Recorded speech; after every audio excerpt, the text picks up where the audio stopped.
Good morning. Welcome to Aliquippa. We're in my lovely apartment, which has barely got anything in it, but it's a beginning. I got a little bit of data, so I'm going to make a video from home because today is Tuesday, which means I really don't got anywhere to be.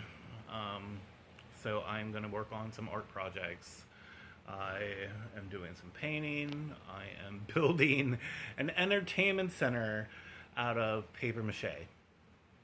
Old boxes, a bunch of papers that I don't need, and some flour and water, and it's going to become a great thing to hold a TV that doesn't play anything yet. I mean, I don't have internet service really, so no streaming shows or anything like that. Not as of yet, but it's going to happen at some point. If it stops raining, I'm going to go down to the library and try to get some other kind of work done. I still haven't received any emails from places like Schwab, Johnson & Johnson, different shoe companies, Tom's Clothing and Shoes. I've messaged Walmart. I've messaged Nike. I've messaged so many different companies. I should say them all right now and put them on blast for not even answering me back. Especially just for trying to do something positive to help other human beings. I have clothing. I'm good. I got a roof over my head. I'm good. I was able to get my own, shampoo, for this non-existent hair. But I've been able to do that. But it would be nice to be able to get that for some people that need help.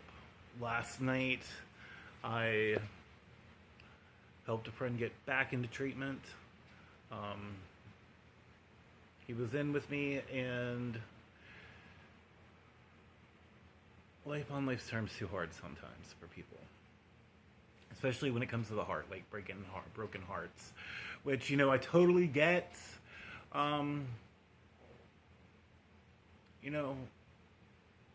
Personally, I'm in a spot myself where, who knows? I've been in love with somebody for like 2 years. Not that's not good in recovery, not at the beginning. You need to focus on yourself, not focus on anybody else. And I've been focusing on me. But at the same time, that person is in recovery as well. And I just, when I'm looking back at reality, kind of makes me think that maybe I was a dumbass,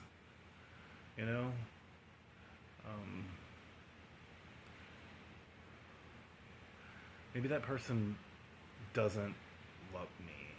Not really. Something I've been dealing with, rolling around in my head because my last experience with somebody was like right before I went into treatment this last time, and he isn't with us anymore. And once again, I think that's like my whole involvement in that is I tend to do this thing where I fall for somebody who is unattainable, or they give me some of themselves, but they don't want the rest of the world to know. Being a bigger gay guy, I think that's probably common for us. We probably get used. Like, both those situations are really, I don't think they were maybe the one where the guy's still here. Maybe he was using me. But I'm not with him. I'm not expecting to be with him. I'm kind of like understanding reality, at least in those regards, and realizing that, there's other things going on in this universe, and I got other things that I really need to deal with. And you know what? Honestly, I guess I needed to tell somebody about these feelings I'm having. Because I am alone a lot.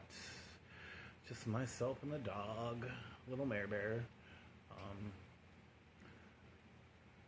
without him, I probably wouldn't be kicking it, but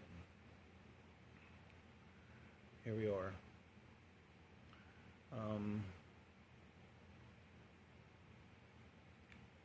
So that's a part of my emotional recovery right now. Realizing that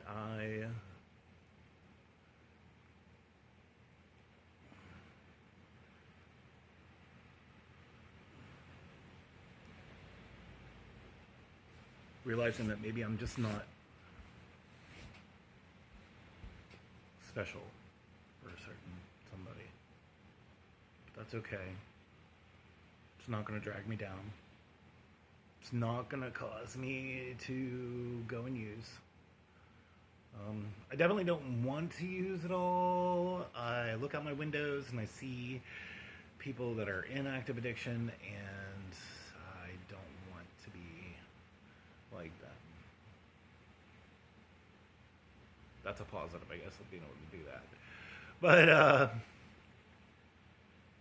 here we are. We're still on my story. It's going to change every day. I'm going to become more conscious of myself, give myself more love, because who's going to love me? I am. That's what it comes down to. And that's the only person what it truly matters if they love me is me. Because as long as I love myself, then everything else will work out.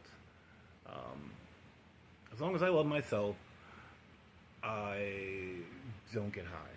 I don't want to self-destruct.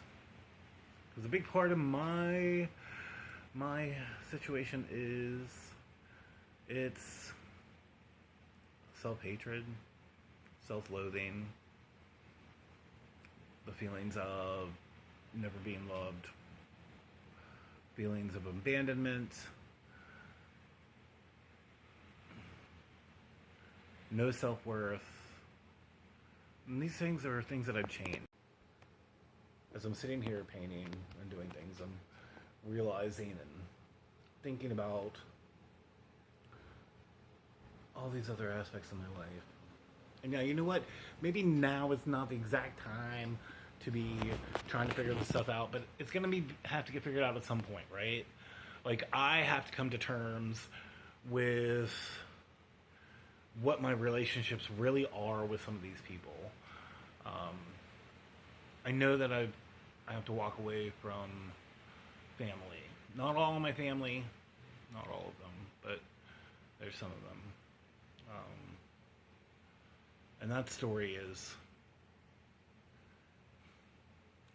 rough for me. I was just thinking about the fact that, like, one of my cousins and I are probably never going to talk again. I love her with all of my heart. She found out about something that had happened. I was never going to tell her because I never wanted to hurt her.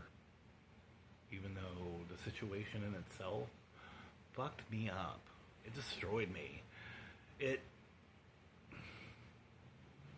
wreaked havoc on my life from the time I was a kid. Right? But it's not her fault.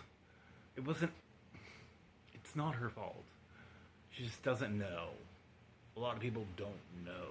Or they did, because, like, generational trauma is this crazy thing that, our family, our parents and stuff make up excuses for other people and other situations that are going on.